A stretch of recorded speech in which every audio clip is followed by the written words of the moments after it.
Fam, what's going on? It is Kyle Henderson of Bama Football on YouTube. I appreciate you guys being here. Thank you so much for joining me today. Today is Monday, December 9th. It is the Transfer Portal. It is Transfer Portal Monday, all right? We're going to keep you posted on the news that comes in. Can I get a roll tide inside the comment box? I appreciate you guys being here. Let me know where you're watching from inside the comment box. Alabama football news as it happens today on the show. Kalen DeBoer, disappointed that Alabama didn't make the playoffs. We'll dive into that. Coach Kalen DeBoer expects limited bowl opt-outs, right? Transfer portal news. 8 so far in the transfer portal. Danny Lewis entered this morning. What's going on? I see everybody inside the comment box. Chris from New Jersey. Max. Robert, what's going on? Jeff, thank you for being here. Pastor Ken, Nicole, UMass, what's up? Kelvin Williams, Diamond Girl, I appreciate everybody up in the house. Thank you so much for joining me. I appreciate you. Hank P. coming to us from Pensacola. Alabama will take on Michigan in the Reliance Quest Bowl on New Year's Eve in Tampa. You know, I was thinking about that when I first heard about it. I'm going to give you my thoughts on that game here in a little while. That's the last team to beat Coach Kalen DeBoer when he was at Washington. That's the last team to beat Alabama last season in a bowl game, right? Alabama, a little chance for redemption in that game. I think the biggest question, too, and I'll get to this at the back end of the show, honestly, will Jalen Milroe stay or go? You know, I have receipts on myself saying that 100 million % that he is going to go into the NFL. And I've said that pretty much towards the back end of the season. But now I am not feeling as confident. I don't know. I don't know if I'm like 50-50 or, 60-40, maybe like 60-40.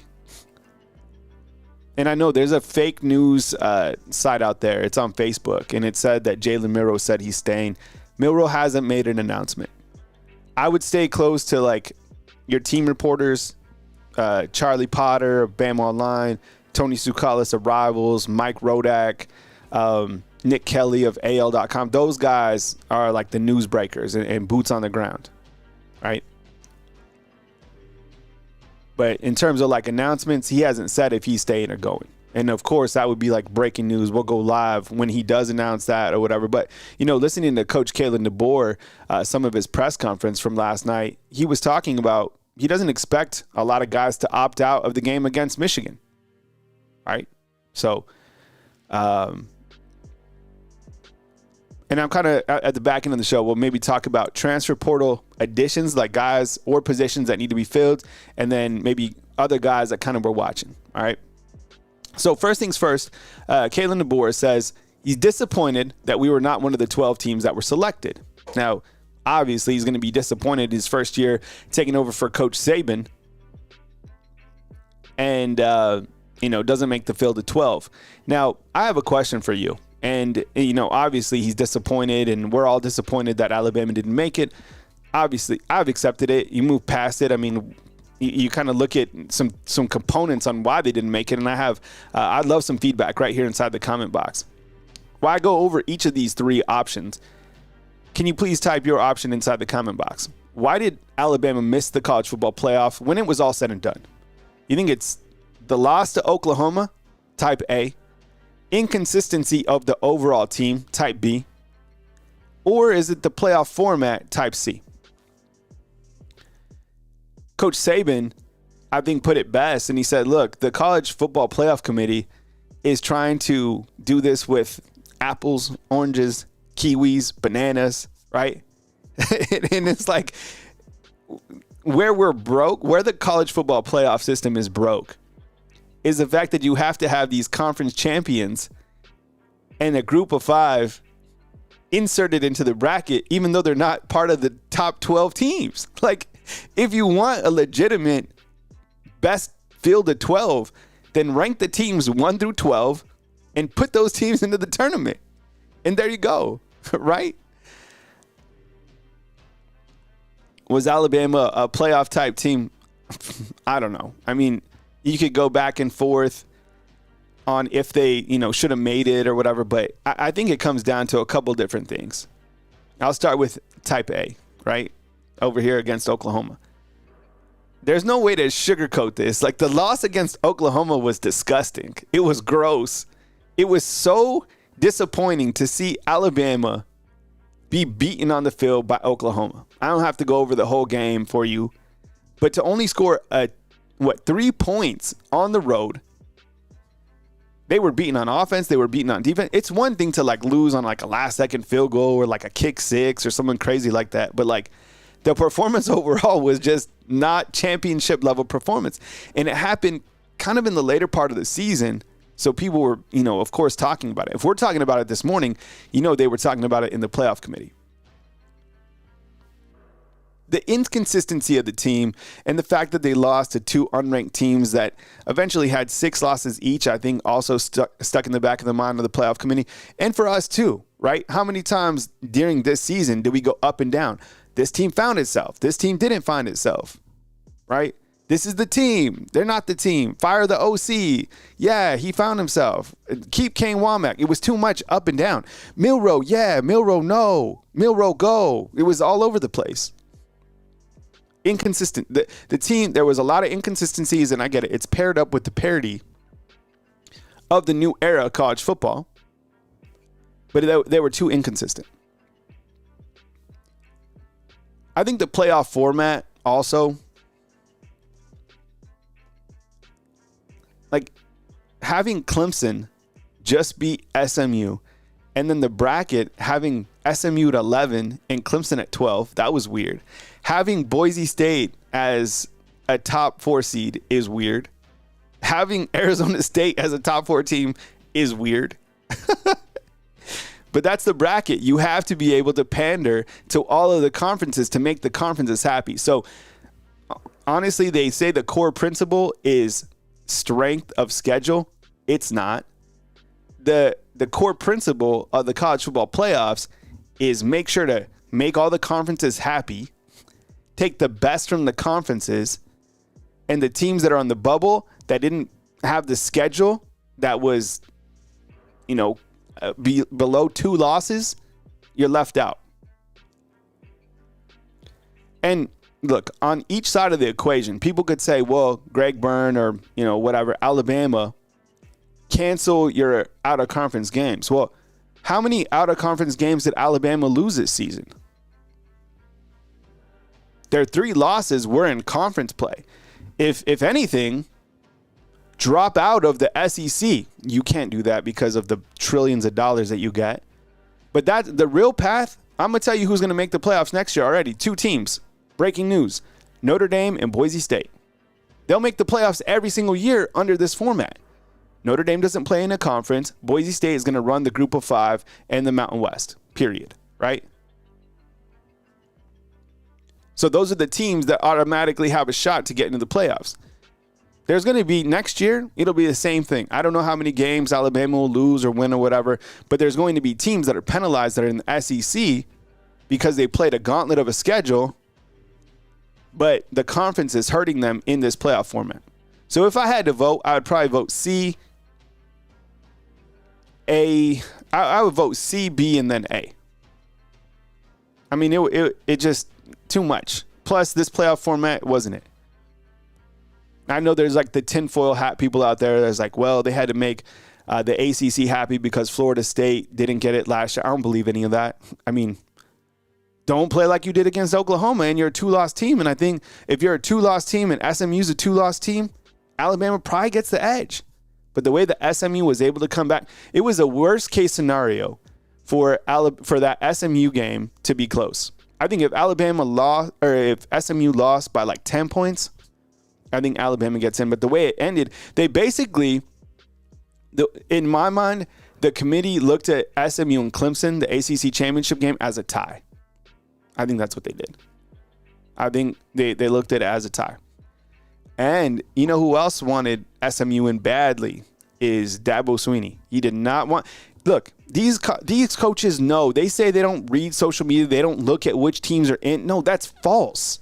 They are so dialed in. They absolutely know who's in, who's out. The first thing that Dabo Swinney said after the game was he ran over to the ESPN reporter and he was like, SMU deserves to be in the playoffs. He was pulling for SMU. He knew that he doesn't want Alabama in the playoffs because think about this. Wherever Clemson was going to go, he had no idea where Clemson was going to go. He didn't want that smoke. Nobody wanted Alabama in the playoffs. Nobody.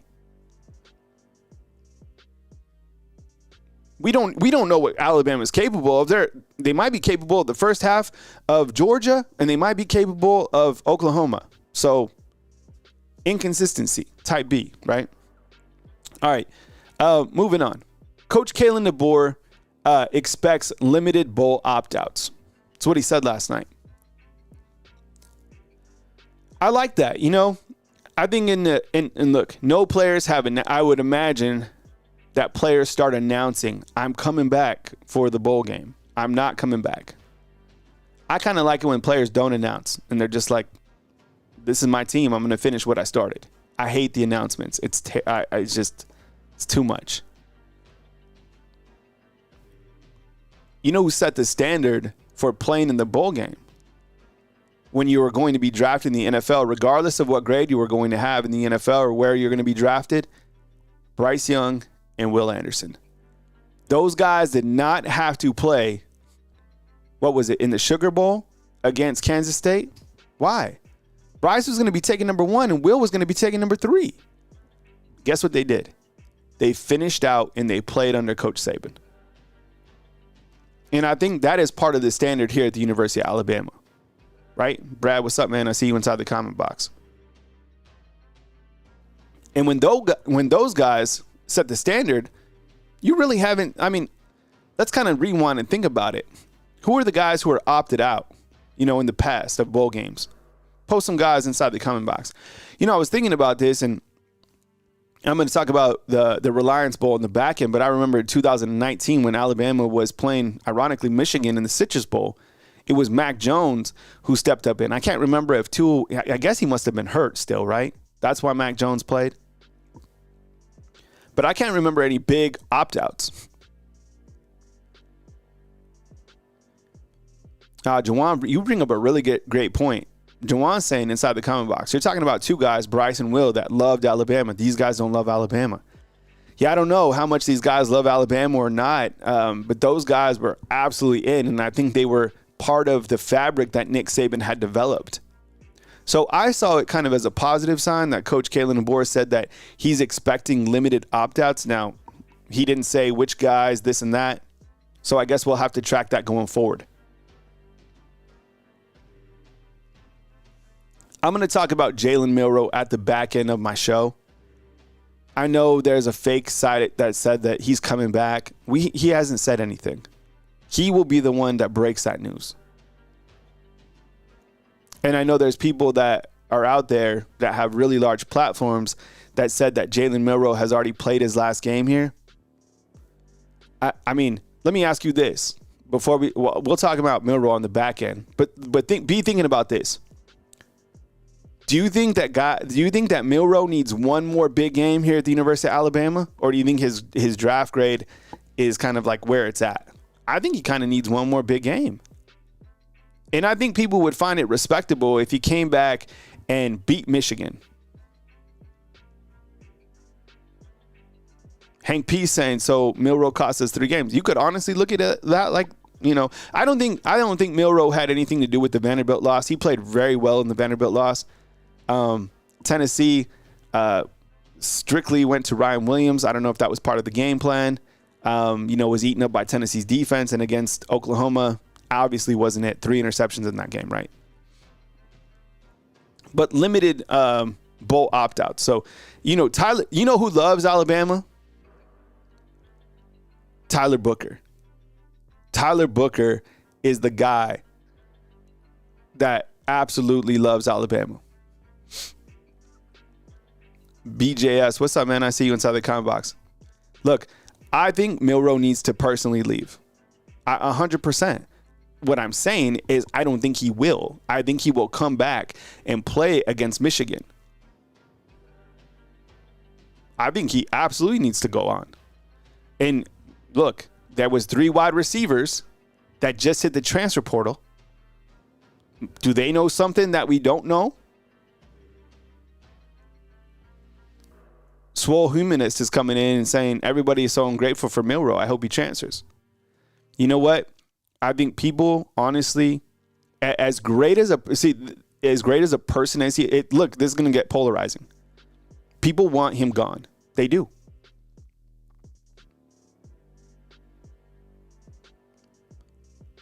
Hey, King Family Reacts. I haven't seen that on Daniel Hill.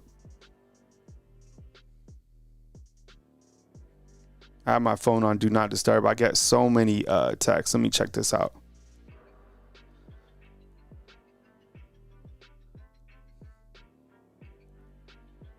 So, I keep hearing, look, and again, I'm going to talk about this on the back end of the show, but from what I'm gathering and what I'm hearing, and this is no way an official announcement, I am just hearing that Milroe is coming back. And you also have, as we're on right now, Hunter Osborne is at the transfer portal. So a couple guys have hit the transfer portal this morning, all right? So I haven't even had videos cut. Hunter Osborne is the 9th guy, so you're watching breaking news as it happens. So Hunter Osborne and Danny Lewis, all right? So let's talk transfer portal. So today is the transfer portal, like the opening of the transfer portal. I appreciate everybody being here on the show. We have 370 up in here. Yeah, I haven't seen anything on Daniel Hill, but I have seen stuff on Hunter Osborne right now from Hayes Fawcett, and then earlier today, Danny Lewis. Yesterday, Kendrick Law obviously hit the transfer portal. That was significant news. I know people have different feelings about people who hit the transfer portal. They don't, I'm not going to say like rag on these guys if they hit the transfer portal. I mean, if you're not playing, if you're not getting the ball, like, or if there's another place that offers you or more money, like you and your job, you would probably leave as well. There's no loyalties. So, look, I have to update this graphic because we have Hunter Osborne that is also into the transfer portal. But what I wanted to do real quick is kind of go over the transfer portal and then ask you on a scale of 1 to 10 how big of a loss each of these guys are to the team. I put my ranking on the far right. I'll go full screen just so you could see it a little bit closer and add Danny Lewis as well. See if I can get this full screen. All right. Just so you guys can see it on a full screen basis. And Case in with the super chat. Appreciate you, brother. Case says Alabama didn't deserve it because of inconsistency, yet the committee is the most inconsistent, incompetent people in college football. They think you are what your record says. Yeah, it's a broken system. I still can't believe that there's not like clear parameters in terms of like how to make the actual playoff, right? It's just a group of people who, it'd be like us. It'd be like if like me and you guys, like we got into a room, ate some hamburgers and decided to seed the teams. It's so stupid. It's so ridiculous. I can't even believe this like exists in this life, but this is what we do. All right. Okay. Let's go over Caleb Odom. I'm going to ask you on a scale of 1 to 10 and how I want you to look at this. 1 to 10 being like most impactful. Like I have Caleb Odom as 9. Don't let my ranking impact yours. So if you think it's a significant impact to the team going forward, type 9 to 10. If you think it's a low loss, like it doesn't really matter, then type 1, 2. All right. So let's go over. We just Hunter Osborne as well. I mean, building out these graphics, I was like, damn. I was like, when I'm on the show, people are going to hit the transfer portal. So I'll update it, but Hunter Osborne, we'll get him in there as well. I have it written down right here. All right, let's do Caleb Odom. On a scale of 1 to 10, what do you think? 10 being an impactful loss, 1 not so much. Blake J is asking about Keon Keeley. No update on him yet. It's a guy that I think we are watching. All right, 5, 4, 1. And it's hard to kind of say like the impact of some of these guys because they didn't really get to play. They didn't get the ball. Now, I will say this. Brad brings up an interesting point. Saying, was it a toxic teammate? I have no idea. None of us were in the locker room. But one thing that I don't like is when guys start expressing themselves on social media that they're unhappy. Like, I get it. These guys are young. I have a teenager myself. These guys are under 20 years old. Social media is a part of the fabric of society where we go and vent. Don't vent there, right? Go talk to your coach. Talk to your position coach and then talk to your head coach. Talk to your position coach and your head coach before you talk to your agent and even your parents.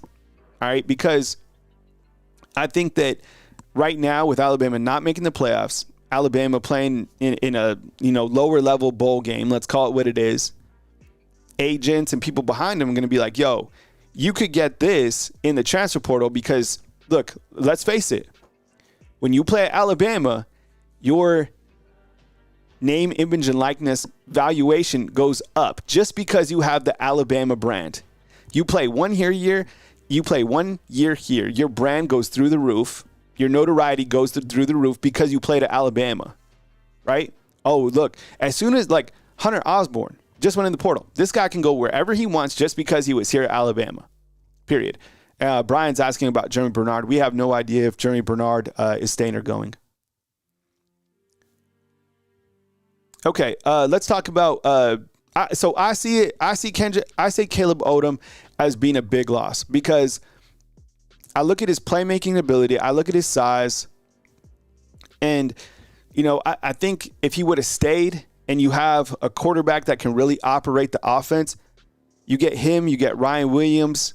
On the field. Maybe a Jalen Hell when he gets healthy. These guys really start to make Kalen DeBoer's offense what Kalen DeBoer's offense should be. And it's not this offense because it's a quarterback that is not operating the offense because of his athletic ability. But imagine like a Keelan Russell or, I don't know, Austin Mack, a Ty Simpson running Coach Kalen DeBoer's offense with the wide receivers. I think those guys get fed. Now, I think Caleb Odom's a hell of a wide receiver. Man, reverse it. If Caleb Odom, if you didn't know anything about him and he was transferring into Alabama, you would say 10, right? All right, Kendrick Law on a scale of 1 to 10. Impactful or not so much? I say yes, and I'm talking about Kendrick Law here because, he's another guy that I felt, a veteran guy, that if you would have utilized him more, just because of his skill set, his size, he could have been that absolute guy. But you got to think, like, Jamarcus Shepard and Coach Kalen DeBoer, like, those guys are coaching to win games. And while you might look the part, you might not be the part. And maybe that's it. Like, I'm trying to go with two sides of the coin. Like, I'm seeing him as what he could be, but the coaches are with him every single day. And they did try to utilize him. They did try to get the ball to him, right? Jeff brings up the fact that he fumbled on a kick return. Yeah, he got limited production, though, man. He got, 10 receptions this year, something like that. What is he going to do with 60 receptions, right? 100 touches. We'll never know. And you know what? Now Kendrick Law is basically labeled as an offensive lineman that's fast. Because everybody talks about, like, Brian's like, he's a great blocker. Nick Sheridan said that he's a great blocker, and that's all that's going to stick with him for the rest of his career is, like, a great blocker. It's crazy. He only caught 1 touchdown here during his career in 3 seasons. That's wild. Adam never wants to hear Lenk again. Well, with the university and Alabama and Jalen Milroe hand in hand, and if Milroe comes back, they're going to go all Lenk again. And like I'm saying, I'm hearing that look, I have not talked to like a major source like Milroe's agent or Milroe. It'll come from Milroe when he wants to announce that. But I'm saying that I'm feeling a little bit more confident that he comes back than I was like a couple weeks ago. A couple weeks ago, go read my receipts. I was like, he's 100% gone. But Hank P, yeah, man, I think so. I mean, regarding Nick Sheridan, yeah. Okay, Kobe Prentice, in-state guy. I think he what'd he catch? Like over 20, like maybe 30 catches.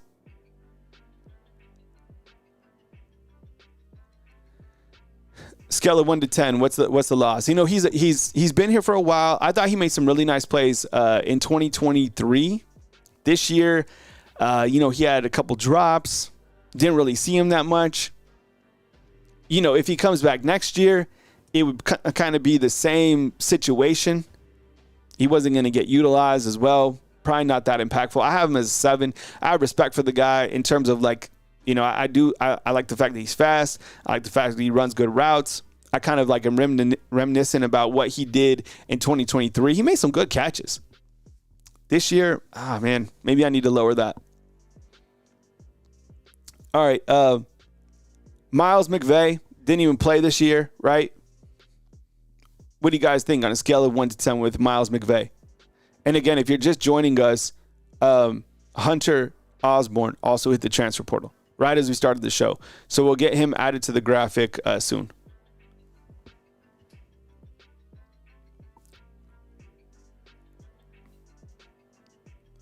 Miles McVay, the guy has size. The guy has everything you want for a tackle. But the only tackles that played were Formby, Pritchett, and Caden Proctor. Young guys, so I don't know. I think it's probably a little bit more impactful because of the fact that I want as many tackles and guards as possible. I do. I think it's important. Like, as you'll see on the back end of my show, when I start talking about transfer portal needs, you need a right tackle. Like, every single right tackle that enters at transfer portal, I'm like, all right, he's a target. He's a target. He's a target. All right, Danny Lewis just hit this morning. I need to update it. It said Lewis. Let me update his name. I have a typo there. Danny Lewis on a scale of 1 to 10. I think it's low. I have 3. It's probably lower than that. You know, he's another guy that I was, you know, really excited to see and, you know, have him come up as a tight end. But Danny Lewis, I think that's not a big loss. Now, where it could impact Alabama is you probably need to take a tight end. Maybe you do, maybe you don't from the transfer portal. Think about the tight ends that are leaving now. Robbie Oots is leaving. CJ Dupree is leaving. Danny Lewis is leaving. That means you have Josh Cuevas, Jay Lindsey. You have Caleb Edwards, and you have Marshall Pritchett coming in.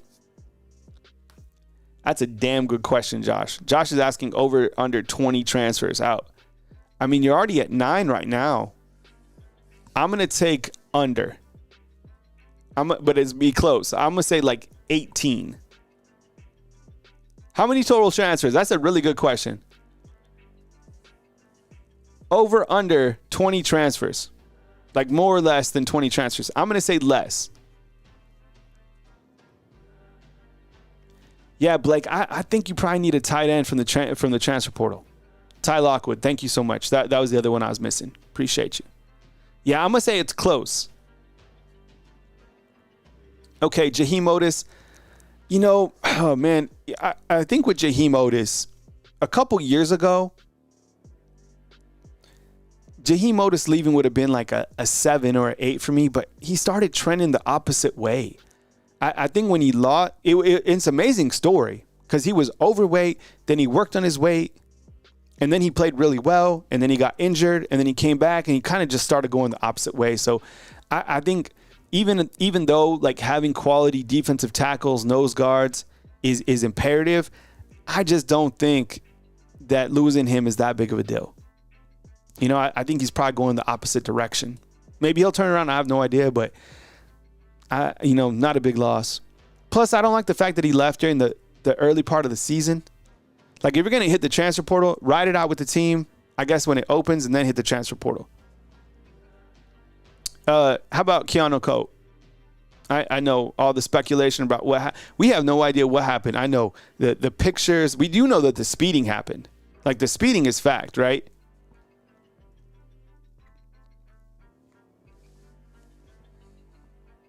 You know, on the field, and like what I saw from him, like coming in, I was really excited about Keanu Coat because, this Wolf position is the old outside linebacker position or whatever, is good. And you're losing Q-Rob, you're losing Keanu Coat, right?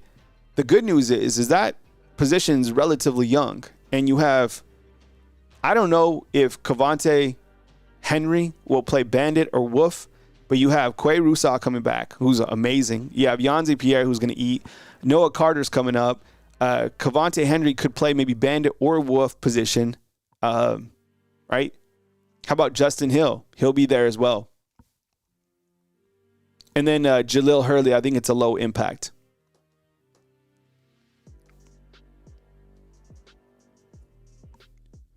So then I started looking at this, and I was thinking about like the wide receiver position. So can I ask you guys inside the comment box, biggest wide receiver loss? Type A for Kobe Prentice, type B for Caleb Odom, or type C for Kendrick Law?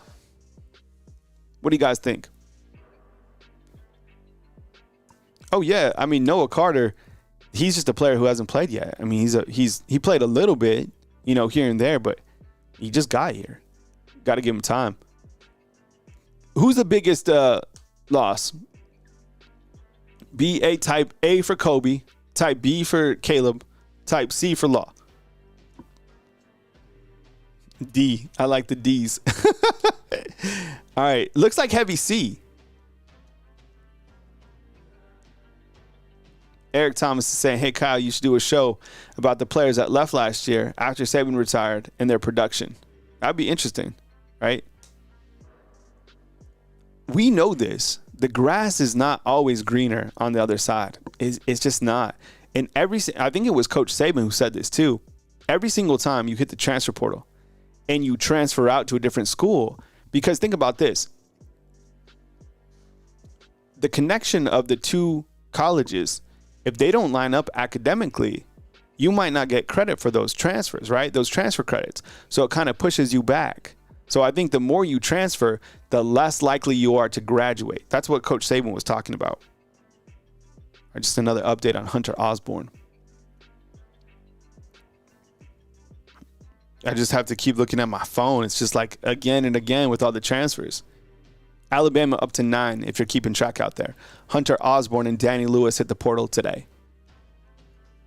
But out of all guys, I mean, I guess I would type B on this graphic for Caleb Odom, just because I do feel that he has a very big ceiling. I think, Kendrick Law, look, man, if he didn't, he's had 3 years, right? Maybe he's not as good as we think. I don't know. But Caleb Odom, I think that's a big loss. But, when I looked at the transfer portal and I looked to this graphic, again, we need to add Hunter Osborne, the newest addition. I don't think there's one guy that's like oh my goodness, this is like crazy. You know who would be crazy is like Justice Haynes. If Justice Haynes was to leave, that's like, oh my goodness, that's crazy. Richard Young, you're like, no. But I haven't seen, any of these guys. It kind of makes sense. A lot of these guys hitting the portal so far. And remember this. The portal works both ways. You lose guys and you get guys.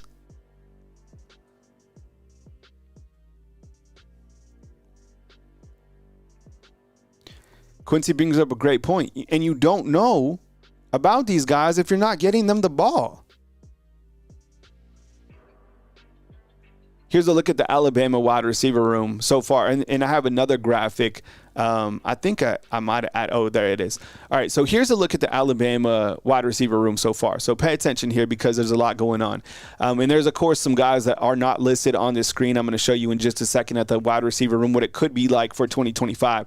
But so far you have Jeremy Bernard, Ryan Williams. You have Kobe Prentice at the transfer portal. Same thing with Kendrick Law and same thing with Caleb Odom. Emmanuel Henderson, Rico Scott, Cole Adams, those guys are also listed on the screen. Cole Adams, it doesn't say transferred, that says injured. Maybe I'll make a distinction on that graphic because someone said they were like, Cole Adams transferred. He didn't. He's injured. So this is what we're looking like so far. I have no idea and I'll probably ask this frequently just to kind of get a feel. There you go. I like that blue. What's up, T? Hello. Appreciate you being here. Thank you so much. Good morning, everyone. Yeah, I like that injured. That kind of designates it. Yeah, can we list heights and weights? Oh, yeah, we could work on that too. We have graphics of all of the positions that we're always working on, because I'm visual, but I also want you to be able to see like who's coming back. And it's one thing to talk about it, but to actually see it, it makes a lot of sense. So yeah, thanks for the feedback, Frank. Here's a look at 2025, the receiver room, what it could be. I'll go full screen so you can see this a little bit better. And again, can you please answer this while I go over the wide receiver room? Right now, how are you feeling about Jeremy Bernard? Do you think he goes or do you think he stays? Jeremy Bernard, if you could add that, T. Just I think a common question.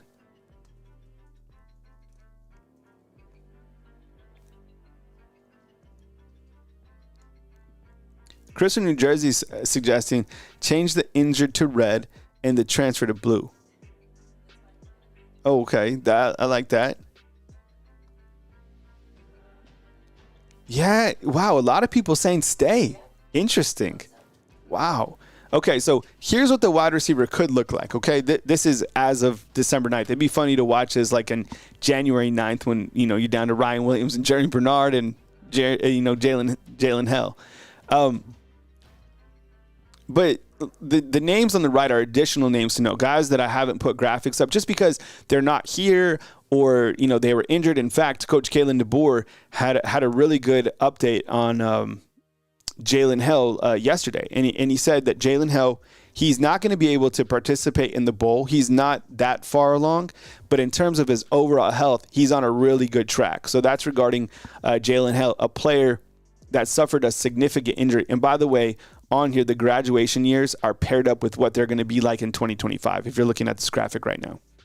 So, for example, Jeremy Bernard will be a senior next year. And think about Jeremy Bernard. I think this is the third school that he's been to. He was at Michigan State, then Washington, now Alabama.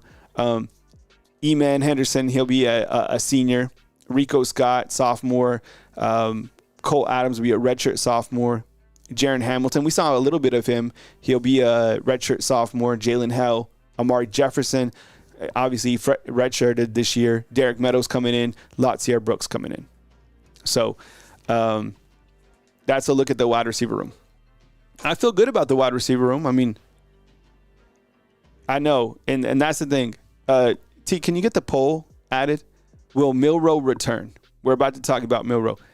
I know it's and out of all the questions that Coach Kalen DeBoer was asked last night, I'm surprised that nobody asked him if he's had conversations with Milroe, if he's going to return or not. But maybe, and I think you have to look at it each way, right? Do the receivers that hit the transfer portal, do they know something that we don't? Yeah, like do they think he's staying? Yeah. You see what I'm saying? Mm-hmm. Or are they just leaving? Okay, let me tell you, let me put it like this. Let's just look at both sides of the coin, okay?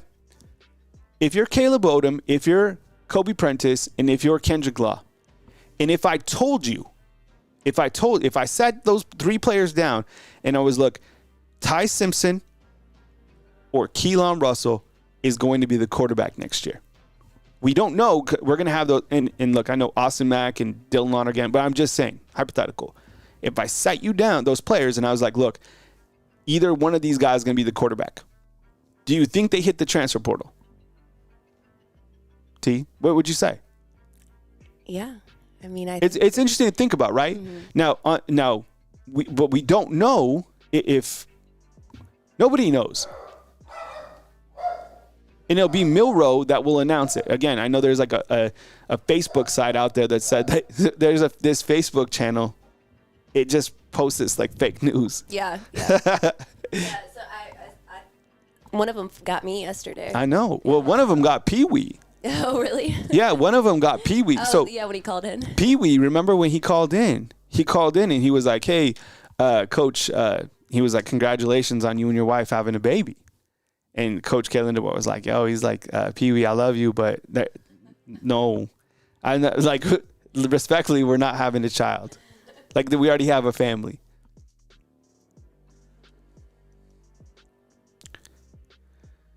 What's the early poll say for the Milroe return? 92% say no. Yeah. Okay. All right. I don't know if that's like wishful thinking or, you know.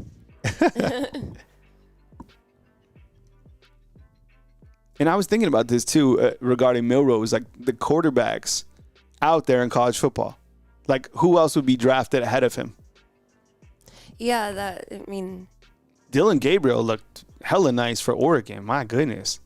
They look fat. How do they allow so many points to Penn State? Anyways, all right. Alabama playing Michigan in the ReliaQuest Bowl on New Year's Eve in Tampa. Alabama's favored by 13.5 in that game. You know what's interesting about this game? Michigan beat Alabama last year in the Rose Bowl. Michigan beat Coach Kalen DeBoer last year in the championship. Jim Harbaugh is no longer there. He's with the Chargers. Did the Chargers beat the Chiefs last night? I don't think they did. I think the Chiefs won. Chiefs always win. Coach Kalen DeBoer at the beginning of the show that limited opt-outs. So you got to expect, most of these kind of senior guys or, people who could be draft eligible to be playing in this game. Of course, we haven't heard exact announcements from any of these players. Let me ask you this. What is your excitement level of this bowl game? On a scale of 1 to 10, what is your excitement about the bowl game? I'll tell you what. It's a lot more interesting than it would have been if Alabama would have been paired up against Illinois. I'm serious. That game, I was like, please, no Illinois. I don't know. That just doesn't sound like a good game. At least Alabama, Michigan have a little bit of history. Tampa, who doesn't love Tampa? Go down there, have a nice Cubano, a little bit of coffee. Raymond James Stadium. Okay, so it looks like a mixed bag. Let's say 6 to keep it optimistic. I'm telling you what they should do, because these bowl ratings, the ratings are going to tank the most that the bowls will ever tank because of the fact that there's now 12 teams. There's going to be zero interest on these games. What they should do, I call it the play for cash tournament. The 12 that didn't make it, kind of like the NIT, but you don't call it NIT. I think that's a bad name. Not in tournament. People get hurt. But you play the play for cash. $2 million to the winner. 1 through 4, Alabama's number 1. Ole Miss is number 2. South Carolina's number 3. Number 4 is Miami. And you have 12 other teams playing in a bracket as well. You could keep the bowl games along with those matchups, but just make it more interesting. Now nobody cares about this game. You telling me, look, you finish it out, you beat Michigan, you maybe have a little bit of the revenge factor, whatever. You get some younger guys to play. I don't know. Case, that's right in your hometown, dude. Right up in Tampa. I'm not going to lie, I like that stadium. It's a lot. Because it's a Citrus Bowl. Is that in Orlando? I think so. Oh, my goodness. Look, I get it. People get fired up to go to Orlando, to go do, one of the parks, whatever. The football stadium over there where they play this in Orlando. It's in right? It's in the most dangerous place in the world. Like, Uber drivers wouldn't take us to the stadium. Yeah. It was weird. They were like, we're going to drop you off right here, like where there's lights. And we have to walk with our little computer bags. Thousands of dollars of equipment. The Tampa, the Raymond James, that's a good experience. Yeah, 100%. that's a nice town. Yeah. I love it. But yeah, the bowl is like, ReliaQuest? What is ReliaQuest? I don't know. What is it? I don't know. Let's see. What's ReliaQuest? Sounds like insurance or something. Huh. Okay. So, look, last thing I have to say on this ReliaQuest Bowl right now is it's a security operations? I don't know what this is. Platform. Cloud native platform? That unifies security operations by automating detection, investigation, and response. Cybersecurity company. That's Weird. what it sounds like. Okay. You know, if Milroe doesn't, think about this. If Milroe doesn't play, if he opts out, which I guess he's going to play, it would be like 2019 because it was when Alabama played Michigan in the, I guess that was the Citrus Bowl, and Ty Simpson started, and that was kind of like the beginning of Mac Jones, right? So Mac Jones started in place of I guess, Tua, who must have been hurt. And Alabama was able to beat Michigan. And I remember the first play of that game, Mac Jones went deep to Jerry Jeudy.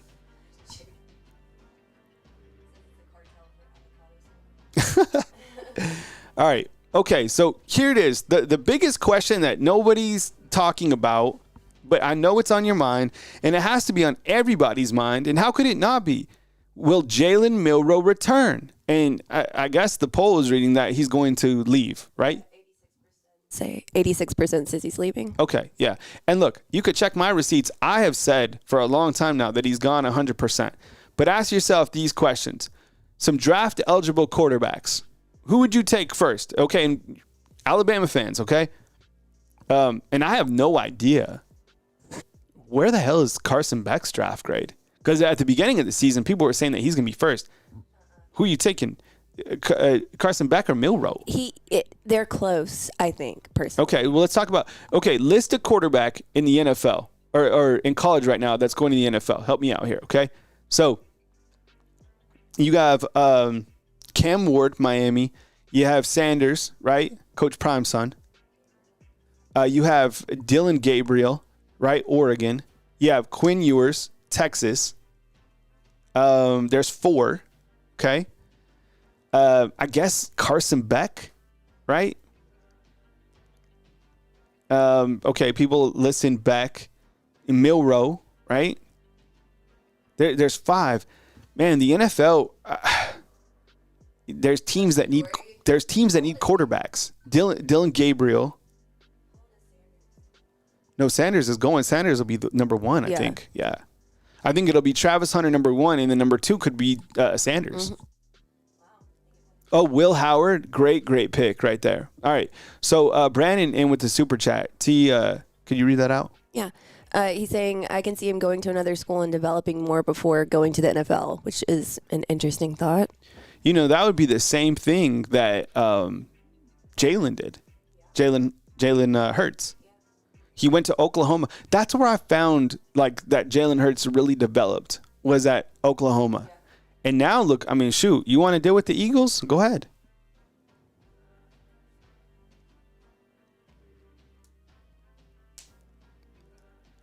But I don't know. Garrett Nussmeier. Ooh, great addition, Philip. I like that.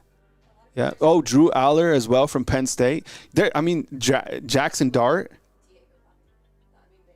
All right, we got a new one to the transfer portal. See if we can get this up. NyQuil Ben trade. So you have Ben trade is, think about this. Ben trade and McVay. So if you can get a graphic up, T, of Ben trade and McVay. Yeah. So breaking news in the transfer portal. As you have, that I had a transfer portal graphic. As you have NyQuil Ben trade has hit the transfer portal. All right, so transfer portal news as it happens, we got you covered. And T.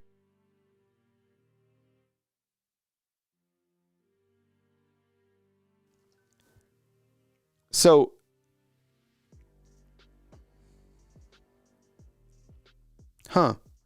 Mike Rodock saying official word on the expected move was that Ben trade, who was removed from Alabama's roster in October. I didn't even know that, right? It's not NyQuil. I guess I'm pronouncing that wrong.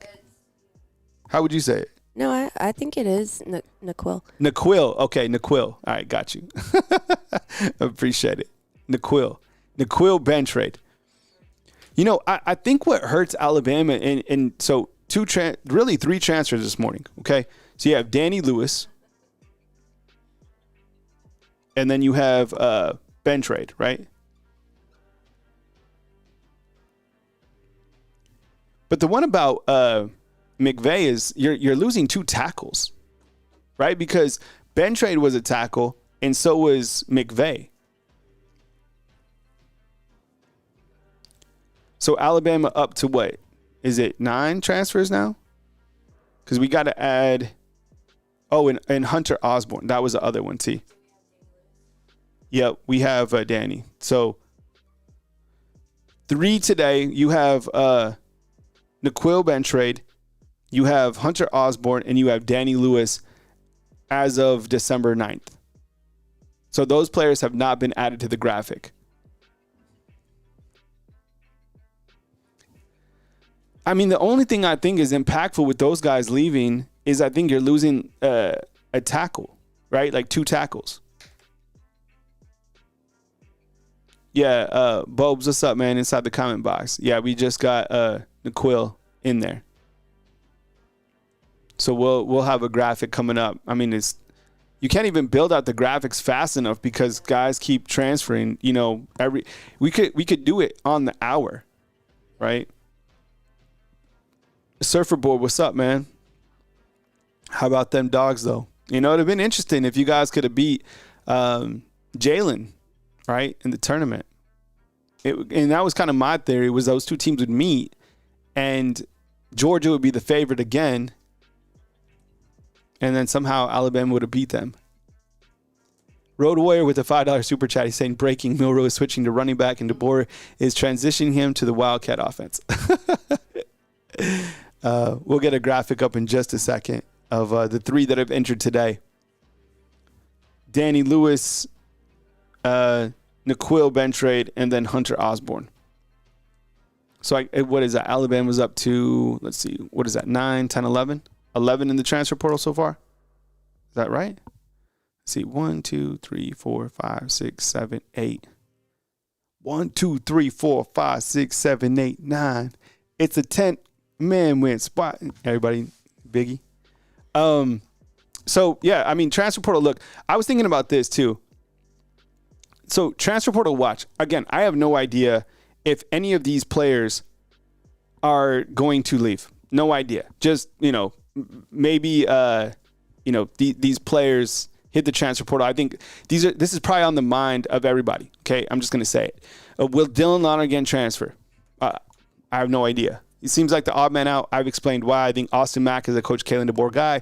Keelan Russell is, a Coach Kalen DeBoer guy. Ty Simpson's been here the longest. It makes sense that Dylan Lonergan would go somewhere else. I have no intel on that at all. Justice Haynes or Richard Young. Look, if the offense stays the same, hard to see these guys leaving. I think Justice Haynes and Jam Miller could be the best 1-2 combo in the country if used correctly. Richard Young, man, that guy is ready to play. Philip, I see you inside the comment box, man. Yeah. Keon Keeley, that's somebody who, and you know what? Keon Keeley has never said that he was going to hit the transfer portal. But because he played so few snaps, we just assumed that he was, and that he switched from the wolf position to bandit. Maybe this is a year-long process. Who are some other people you're like wondering if they'll transfer? Kason with another super chat, man. Appreciate you, man. How much eligibility does AJ McCarron have?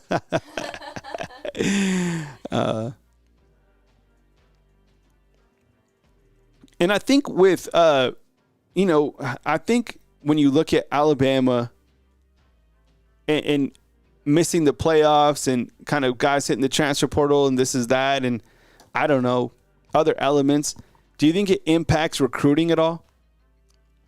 Hard to say because, what are they, like the number 2 ranked recruiting class? Blake J saying Keon Sapp. I was wondering if somebody would list Keon Sapp. Or I was thinking like a Cam Howard or a King Mack. I could see one of those guys hitting the portal. Okay, when you talk transfer portal needs, and we'll do this pretty much every day, right? Frank is saying Daniel Hill. I like me some Daniel Hill, man. I hope he doesn't leave, but hard to fault these guys. How are you going to play?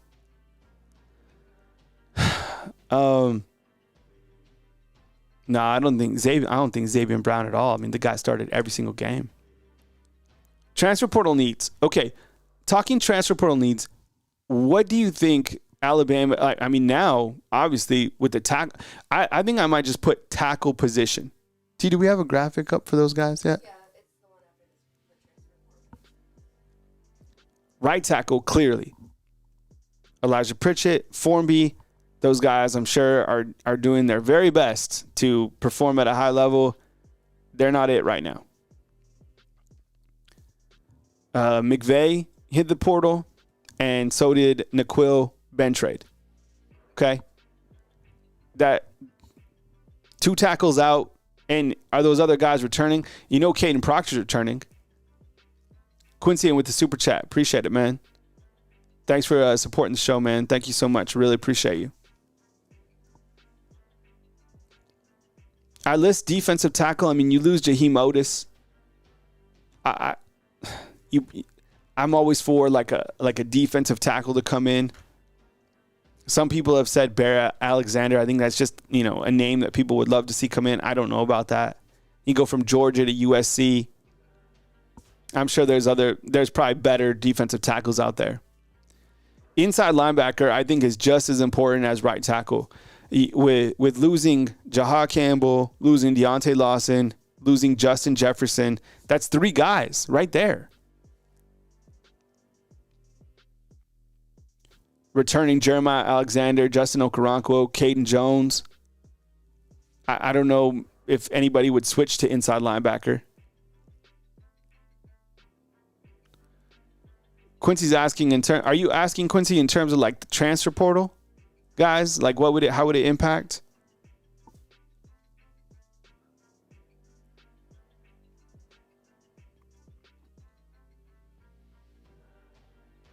Oh, Ajay Hall just tweeted.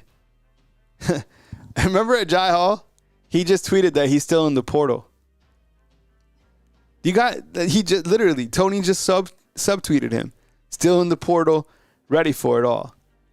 Man, that was wild, Ajay Hall. Okay, so here's a transfer portal news today. This is Monday, December 9th. So you have Naquil Bentrade, who's a tackle, hit the portal. Hunter Osborne, defensive lineman, hit the portal. And Danny Lewis, who's a tight end, who hit the portal. Got news as it happens. And Snell's World in with the super as well. T, you want to read that out? Yeah, he's saying, I can't wait to have more consistent quarterback. And with Ty Simpson, at least the running backs will be fed and better distribution with the receivers. And that's what I was thinking too. With a quarterback that can really run. See, I don't think that we've seen Coach Kalen DeBoer's true offense yet. And if he gets a quarterback that can really work his offense, an Austin Mack, Keelan Russell, I guess Ty Simpson, obviously. I mean, because Washington did have a running back that ran for over 1,000. I think he ran for 1,200 yards. Not this season, but the last season when Coach Kalen DeBoer was at Washington. And he had a quarterback that can clearly work the offense. But the poll inside, which has 305 votes, I'm asking a Milroe return. Do those receivers know something? Why would you be a receiver? Why would you leave right now if you knew that next year's offense should be completely different because of a different quarterback? Or are these guys like just done with Alabama?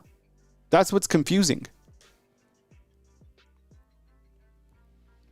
I don't know if any of these guys on the board right here are like a huge loss. I mean, I'm sure there'll be a fine addition somewhere else, but Naquil, he didn't play. Hunter didn't play. Danny Lewis, he didn't play. He looked, I'm going to say this, like Danny Lewis, I felt like watching him compared to the rest of the tight ends, it felt that he was a little bit slower. It felt like he didn't really have that athleticism. He's a big dude. He's like 6'5", 250 pounds. I think he made some plays. He's got good athleticism, but it felt like he was kind of slow. Whereas, you look at Robbie Oots, who's 275 pounds, it seemed like he was even more athletic and could run. CJ Dupree, I know he had a case of the drops, but he's pretty good tight end. And then Josh Cuevas, I think he's the guy. But now you probably need to go to the transfer portal for a tight end.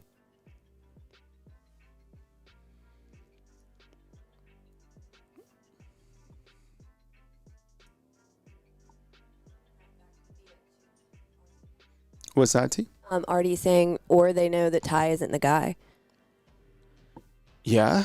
I mean, that's the other thing, that we could talk about too, is Ty the guy?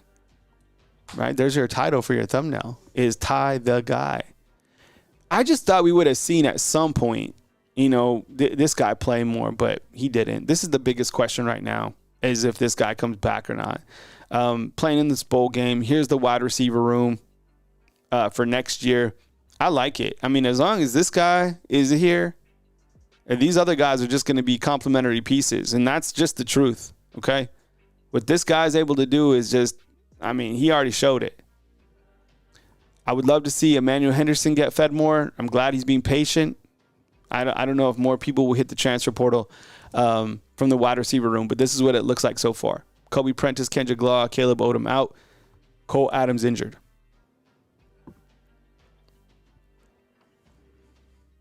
I don't know how we'll update this board.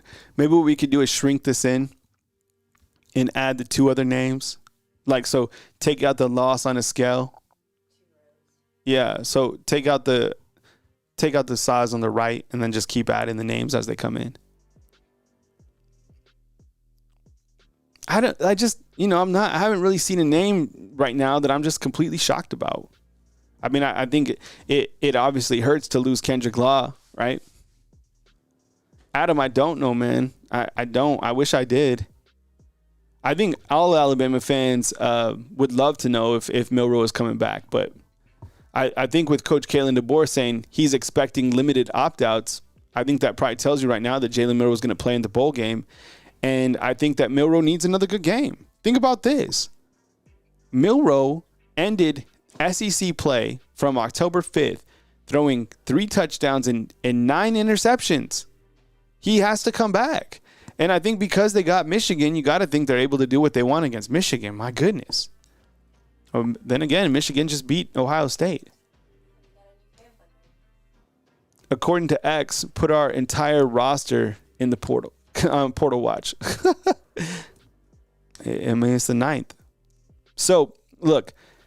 This is how. Oh, can you give a shout out? Yeah. So Diamond Girl just joined. Welcome in. Hey, Diamond Girl, I appreciate it. Yeah, and we'll put the link inside the comment box, and I didn't add it today. I think what we'll do, because news happens fast, so I feel that if there's major news, we'll come on with updates, or we'll package videos that kind of encompass what is happening.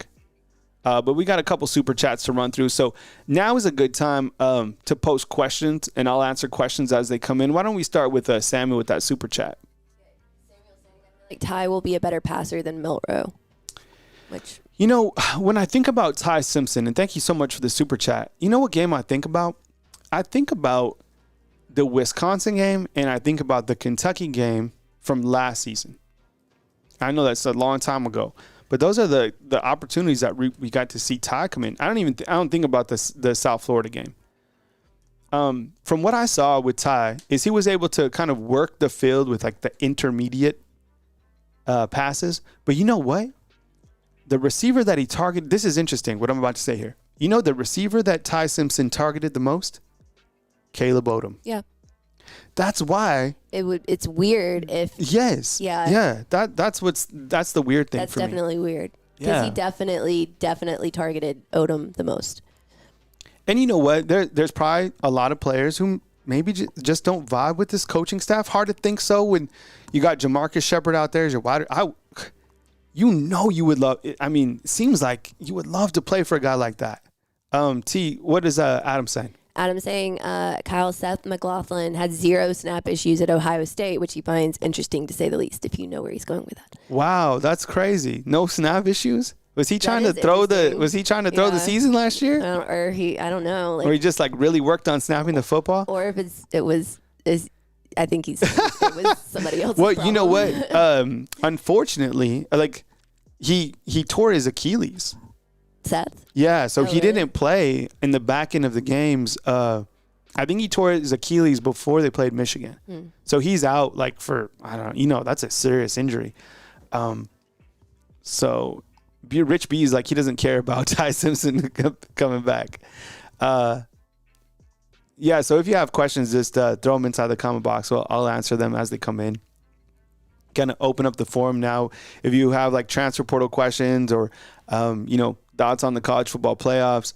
I heard Coach Kalen DeBoer speak yesterday, and it wasn't that exciting, to be honest. I mean, he kind of talked about, being disappointed, but there was no like earth-shattering info, right, T? Yeah.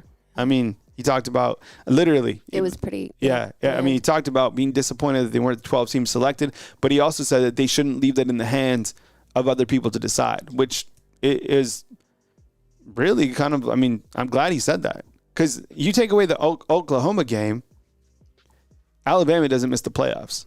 Yeah. Now, the playoff format sucks, but head-to-head against SMU, they would have had, 2 losses. Justin's asking to see the current players in the portal list. Okay. That's probably the most wanted. All right.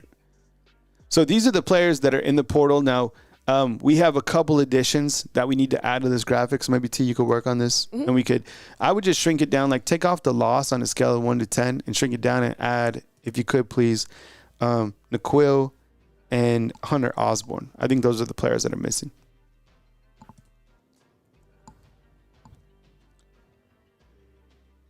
I'm trying to, and last year, what was interesting too, because I know I was thinking about when we went through the transfer portal cycle a few times last year, because you had the transfer portal was like 2 weeks later, and no one really hit the portal because Alabama was still in the playoffs.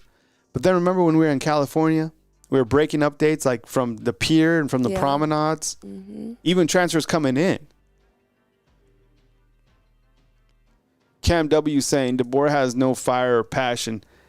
I kind of feel it seems like he's a little bit more animated sometimes on the sidelines, but man, the press conferences are just a snooze fest. It's like all these guys are talking like word salad. They don't really say anything. Like the thing I loved and miss about Coach Saban is he had so much like wisdom and experience that he talked about, but you understood him, like what he was saying. He would just like get to the point. Right? I think a lot of times kind of like all over the place. I don't, that's just my take. Webbs is like, if Ryan leaves, I might cry. No, Ryan, I would imagine, and this is the other thing, is like with the money that Alabama can pay these players, how much of that money is going to like Ryan Williams? It wouldn't be interesting to see kind of the percentage of like what the players are being paid. Yeah. Oh my goodness, that would cause everybody to leave, because you got to think that Ryan Williams. I mean, I don't buy his NIL valuation at like 1.5. No, I think it's higher than that.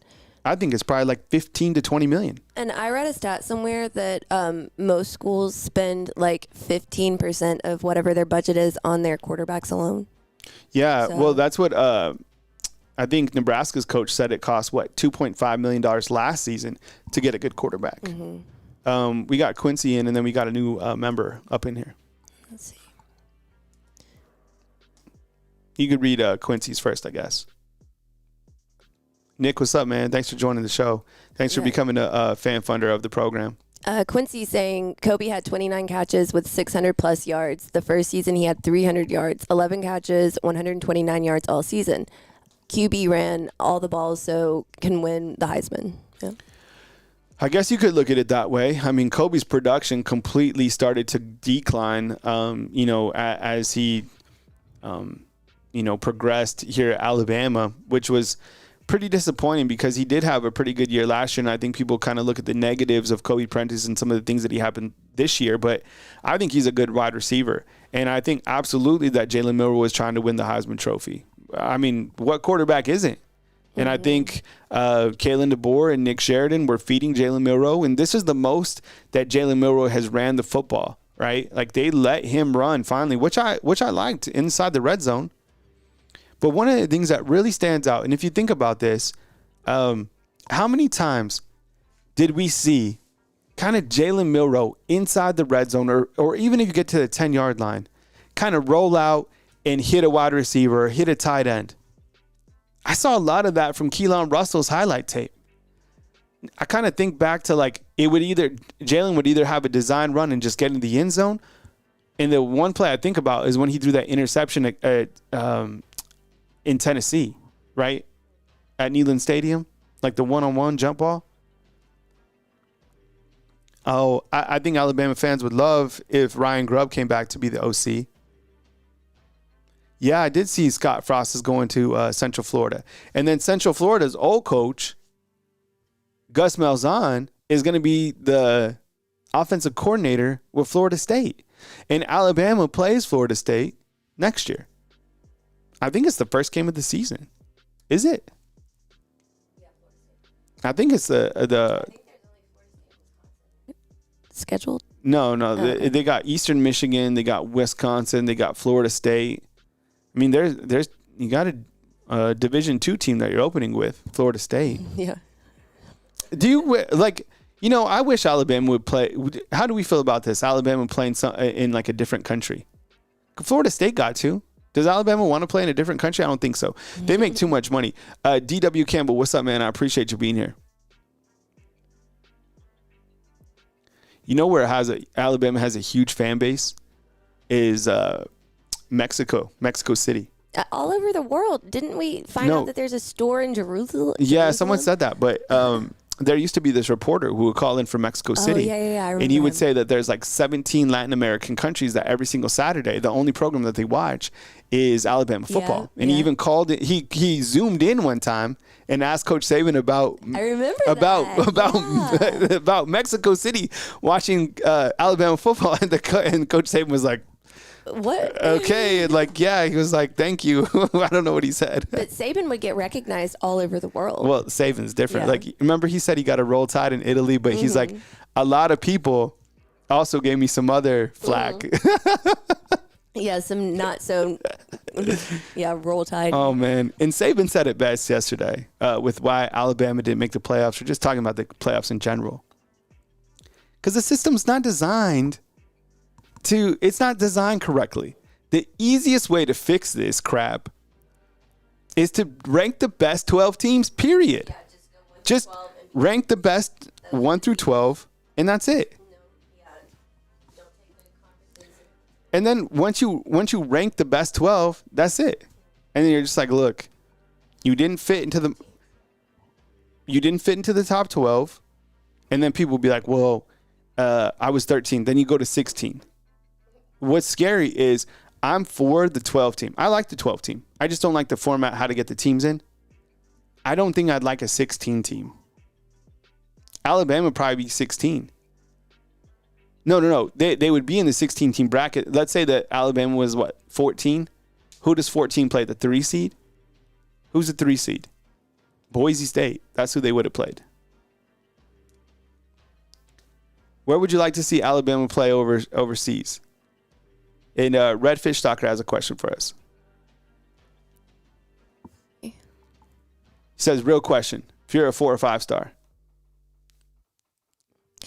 So real question. If you're a 4 or 5 star wide receiver or running back, do you play in the offense this year? Ryan Williams is at Bama because he loves Bama, but his numbers fell off the chart as the year progressed. Bama won off the QB. I don't know. It kind of cuts off. Yeah. No, I think I see what you're saying. If you're a 4 or 5 star wide receiver, do you want to play in this offense? Well, I think you want to play in this offense depending on who the quarterback is. I mean, obviously, Ryan Williams, there is 1,000,000% reason why he comes back was because he was targeted over 70 times this year. And it'll be the same thing next year. The only thing that would change if it's a different quarterback is there's going to be more distribution to all the wide receivers. That's why it's weird that 3 wide receivers are leaving. Like I'm saying, ooh, Brazil. I would love to. Yeah. They had an NFL game though in Brazil, and it was so busy traffic wise that the traffic was delaying like the Packers like 3 hours from getting to the stadium. But that's why I wonder, like, do those 3 wide receivers know something that we don't in terms of like Milroe, right, coming back? Now, if I had to vote on it, I'm still saying Milroe leaves. I'm just not. I'm feeling more that he comes back now. I don't know why. That's just how I'm feeling. Again, no official announcement has been made. I'd stick to Milroe will announce it himself, but the guys who will like bring the legitimate news, Potter, Rodak, Sukalis, Nick Kelly. Those are the guys that like boots on the ground.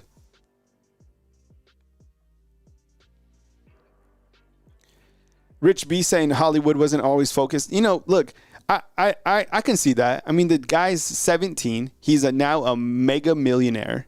He was playing NCAA football with Cam Newton the week of the Iron Bowl. Like, think about how much his life has changed.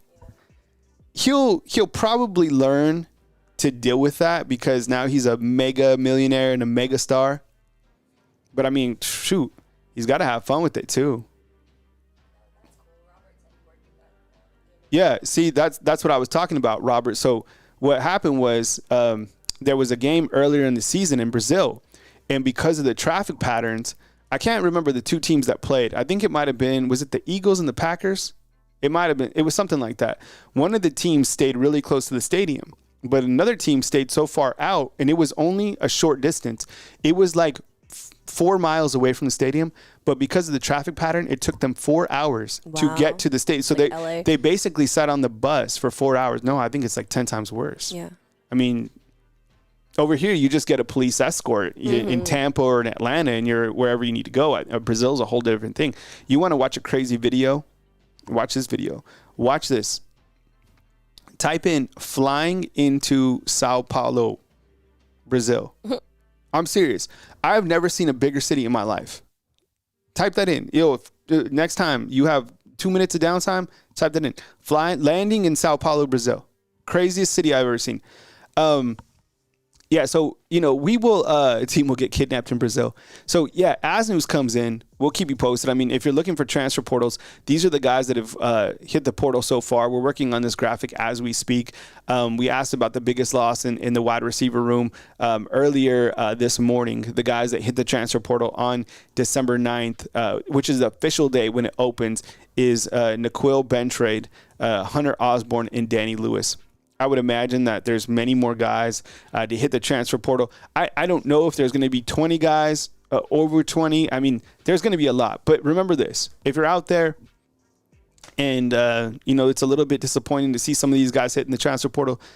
Number one, the transfer portal works both ways, right? And you're going to continue to get a cycle out of these guys, which is completely natural. Every single program right now is dealing with the same thing, and which is a transfer portal exits. It's just, this is college football. That's why you almost can't buy a jersey. Remember when the NFL used to stay with the NFL team for a long time. And now with the free agency and it's the same thing here in college football. All the programs are going through the transfer portal process. And what we're continuing to see is a washing machine of parity. You're going to continue to see these teams become more and more similar because the talent is going to go out. The talent's going to come in. There's no more just like lock up the team. You don't play, I'm out. I'm a 5-star. I can go play somewhere else. Vanderbilt worked the transfer portal to death. And look what they did. Zach, what's up? Inside the comment box says that Milroe is worse than Carson Beck. That's what I was wondering. Is like, where would Milroe fall in the draft? When's the last time? I guess we'll have to check this out. The latest big board from Mel Kiper. I know there's a lot of people that put up, big boards, but Mel Kiper's like the guy. Jimmy asks, Kyle, do you think strength of schedule is going to matter in the future? No, I don't, because Alabama's always going to be in a tough schedule. Alabama lost. They didn't lose to any out-of-conference teams. The 3 games they lost to were the games in the SEC.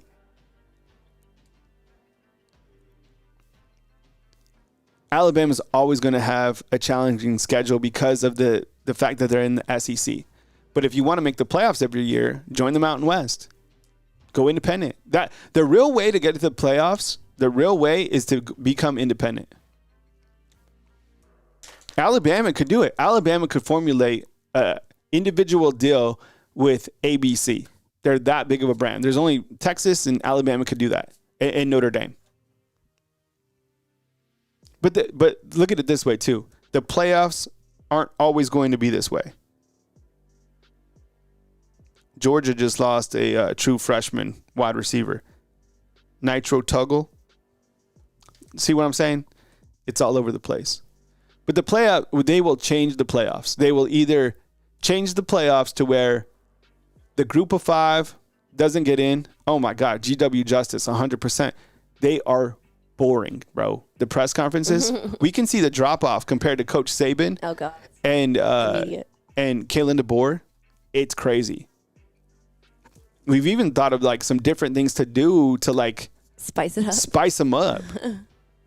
Because we can see the retention rate. Kyle, what up, man? You called the NFL for Milroe to throw. What play do you call in the NFL for Milroe to throw? A slant? Adam East. I miss those slants across the middle of the field, like with Tua to Jalen, right? Waddle, that was unbelievable. I don't know.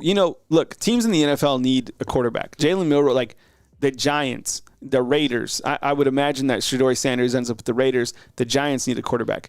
The Jets, I mean, Aaron Rodgers, he can't continue this. I'm trying to think of other teams that need quarterbacks. There's plenty of them. By the way, speaking of NFL quarterbacks, you know who's starting to turn the corner is Bryce Young. Bryce Young was put with, quite honestly, the worst offensive line in history with the Carolina Panthers. And that guy has been on the struggle bus for good reason, too. He doesn't have a lot of talent around him. He played tough yesterday. He played Jalen Hurts as tough as you could play.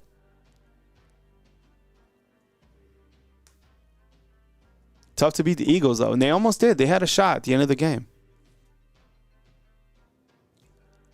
Alabama next season, 7-5. You know what? Let's look at this real quick while we're here. Let's look at Alabama's schedule next year. Let's see how hard it is. Alabama football schedule 2025. All right.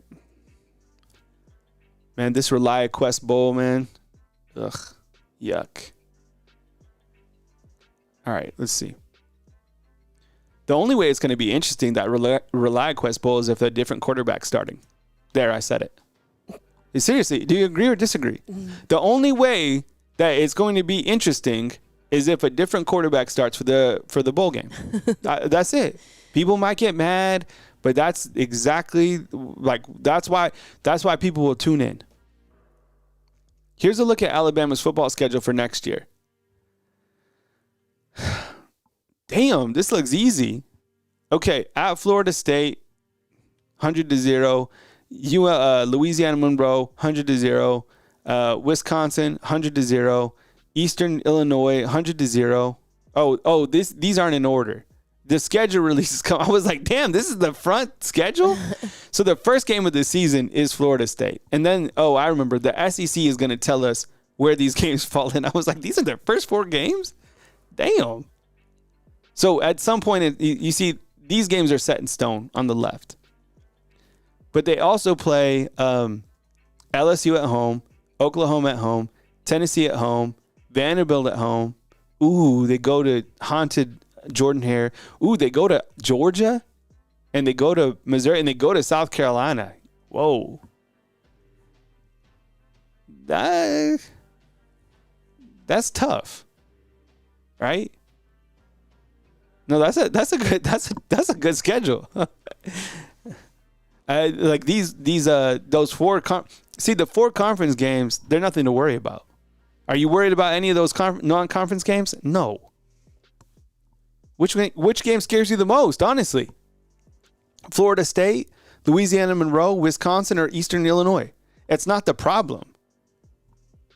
Those games are, Alabama will be double-digit favorites in those games. Alabama will beat those teams by 3 or 4 touchdowns. That's not the problem. What the problem is they're going to lose games here, right?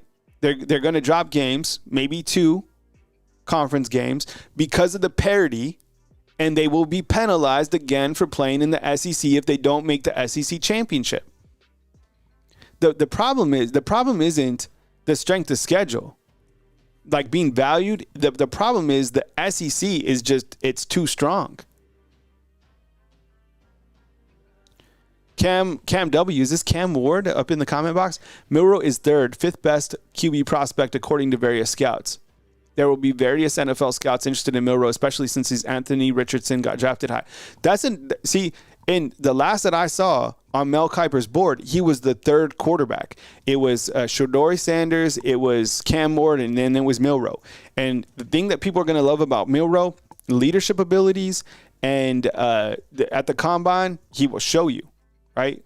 Clint Eastwood, what's up, man? I love when Clint Eastwood is here. But in terms of like Alabama and the Kalen DeBoer offense, I think we've seen like that. That's it. And that's why you get people to, and if you want people to stay, you start this new wave of the offense right now.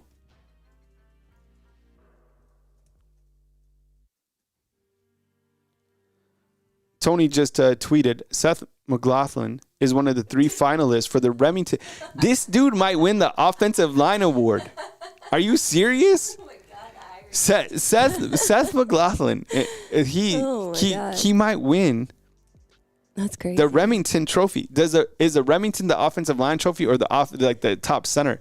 Is it? I think it might be the top center award. Are you kidding me? Wow. Was that spelled with an I? Remington?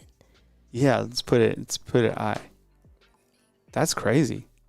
Who would have thought, man? What a hell of a year he had. Over here, he couldn't snap the ball, and he goes to Ohio State and wins a trophy. For premier centers. Yeah, for premier centers. Spirit of Truth has a really good point. We should stop talking cocky after that Oklahoma game. Nothing is guaranteed. That's for damn sure. If you go back and watch I have this viral video on Facebook about me talking about Oklahoma, saying that Alabama was going to beat the brakes off Oklahoma. And what happened was this large Oklahoma Facebook channel got a hold of it. Oh, no. And they like looped it. And I kept on saying, I never would have thought. I would have, who I thought nobody would have thought that. I thought they were going to, like, if they were going to lose, I thought they were going to lose to Auburn. Because Auburn, the Hugh Freeze and the scariness, all that crap. When I looked on this guy, I never ever thought that they were going to lose to Oklahoma. Will Damani Jackson come back? Oh, man, I don't know, Major. That's the 2 that I don't know. Actually, let's look at the board real quick in terms of the roster management. All right, and what we're going to do, and we're going to probably work on this today because there's a lot of stuff going on, but we'll work position by position. And I know I've been saying this. This is kind of a work in progress always when you look at every single position. But what we're going to do is have a look at the roster right now, pair it with guys who are leaving, guys who are out of eligibility. It'll be something that we work on and continue to show back and forth. But here's a look at the Alabama quarterback room right now, like as of this very point in time. Okay, so in the graduation years, and I don't know if we've updated the stats on this, but like I said, work in progress. Okay, Jalen, Ty, Dylan Lonergan, Austin Mack. Now, here's a look at next year's quarterback room. And again, I think we've done quarterbacks and running backs. And I think I did wide receivers. Here's a look at what the quarterback room could look like next season. Okay. Ty Simpson, Dylan Lonergan, Austin Mack, and Keelan Russell coming in. You got to think that one of these quarterbacks does transfer. But again, until we hear them transferring, they're all here, right? Yeah, Cook, that was the thing, Cook. That's why I didn't pick that's what made me like least concerned about Auburn, because you're right. They don't lose to Auburn in Tuscaloosa. If anything crazy goes on, it's at the Haunted Barn. The Haunted Barn sounds good. Here's the running back room right now. Actually, let's see. Oh, I guess we just went right back to it. So here's the running back room right now. And I know somebody said that Daniel Hill hit the transfer portal. I didn't see that. I didn't see one of the main guys hit. So I think that's not accurate. But here's what the running back room looks right now. So you got Jam Miller, Justice Haynes, Richard Young, Daniel Hill, Kevin Riley, A.K. Deere. That's why you didn't need Jace Clarizio. Look at that room. And we'll have to update the graduation years on this. So Jam would be a senior, Justice be a junior, Richard Young, redshirt sophomore. I mean, you could do the rest. I guess Daniel Hill would be a sophomore. I think he played over 4 games. That's a lot of running backs. And you know what? You got to think, like, Jam and Justice are going to take the majority of the snaps. Again, I mean, that's just facts. These guys aren't really going to play. I mean, let's face it. Richard Young needs way more carries than this. Like, come on. He can't do this again. Here's a tight end room. CJ's leaving. Robbie Oots is leaving. Danny Lewis, we need to add a transfer tag on Danny Lewis on this specific graphic. Josh Quavis coming back. Jay Lindsey and Ty Lockwood. And then, of course, you have Caleb Edwards and you have Marshall Pritchett coming in, right? Talked about the wide receiver room. We'll continue to update this. This needs to be Kendrick Law needs to have a transfer tag over him. So these are kind of just work in progress. And, of course, you saw that N'Keal, Ben trade, and then Miles McVay hit the transfer portal. But I was starting to think, like, of other guys that could potentially hit the portal. I mean, Hunter Osborne, he hit the portal too on this defensive line tag right here, T. Yeah, we'll go do this after the show. Keon Keeley, we have even a little ghost icon here because he doesn't play that much. 15 snaps, I think, this year. LT Overton, you got to think goes to the NFL, right?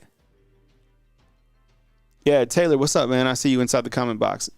I saw Nitro Tuggle. Yeah, he went to the transfer portal. See, that's happening to everybody, 100%.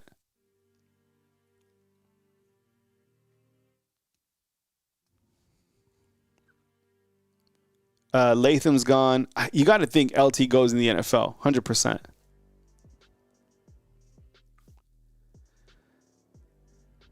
Here's the Wolf position. And again, think about this from the standpoint that Justin Hill's coming in and Cavante Henry could play either Wolf or Bandit, right? Inside backer, Deontay Lawson gone. Jahad Campbell gone. Justin Jefferson gone. You need transfers here. You need one transfer here, and then I guess you have Daryl Duke Johnson coming in. You have Abdul Sanders coming in. But you know what? This Justin Okoronkwo guy, he's a beast. And Caden Jones, he's really good too. It's just kind of the curious case of Jeremiah Alexander. Like, is he not who we thought he was going to be? Or is this kind of like a slow rise to the top? I don't know. But Justin Okoronkwo, that guy's good. Damani Jackson again. Damani Jackson and Jeremy Bernard, I'm sure they're having talks with Coach Kalen DeBoer on their draft stock and talking to their agents. Lil Ye heard that Noah Carter's leaving. I haven't heard that. Sometimes his mom pops on the show. I haven't heard that. And he's going to move up the depth chart, right? I mean, he's a West Coast guy. He's from Arizona, right? Quay, Justin Hill, Yanzi Pierre, Noah Carter.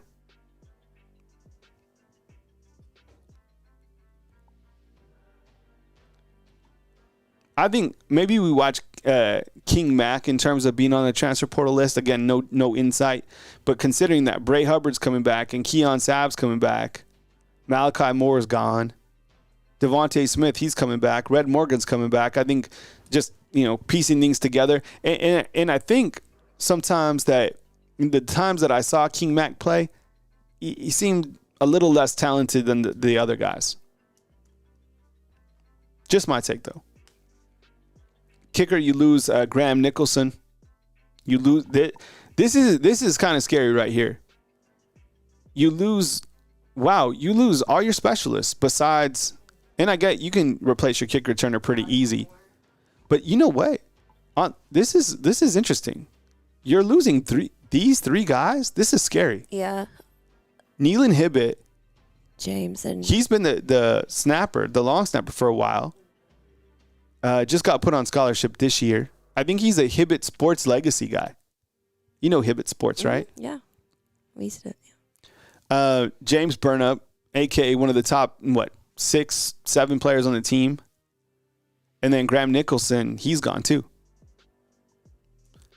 I kind of thought Graham Nicholson would be a little bit, I don't know. I thought he'd be better than he was. Cam Rising won't be back. That's the expectation. Oh, yeah. So here's the other thing to watch. And we might say this as well. The easy way to say it without being wrong is to say the expectation. So that the reporters are geniuses. Whoever came up with this was an absolute genius. So you're not wrong. All you say is the expectation is. So when you're like reading the transfer portal stuff, when they say expectation is, because you'll be like, well, that was the expectation. That's what we heard. So, all right. So look, as news happens, we got you covered right here at Bama Football on YouTube. Transfer portal news. We'll go, of course, if there's like something mega, we'll be live. We'll put, videos together that kind of recap these big picture items. Right now, I'll go over it one more time so you guys can see it. The transfer portal and how it has impacted Alabama thus far. Let's see. And we'll continue to update these graphics so they're more aesthetic, when you guys look at them. Let's see. Are these all of them, T, right here? Yeah, and we'll add more information on the rider. We'll package it a little bit tighter. But Caleb Odom, Kendrick Law, Kobe Prentice, Miles McVay, Danny Lewis, Jaheim Otis, Keanu Coate, Jalil Hurley, Naquil Bentrade, and Hunter Osborne. Those are the guys that have hit the transfer portal. Transfer portal opens up today, so I would imagine, much more news continues to happen. And it lasts for a while. I think it's open until like the 20th or something like that? Might even be past that. So news as it happens, we'll get you guys covered right here on Bama Football on YouTube. I appreciate you guys being here. Thank you so much. Yeah, I saw the preferred walk-on punter. He's coming in, right? Which is good news. Appreciate you guys being here. Thank you very much for joining us today. As news happens, we got you covered right here on Bama Football on YouTube. I hope you guys have enjoyed this video. And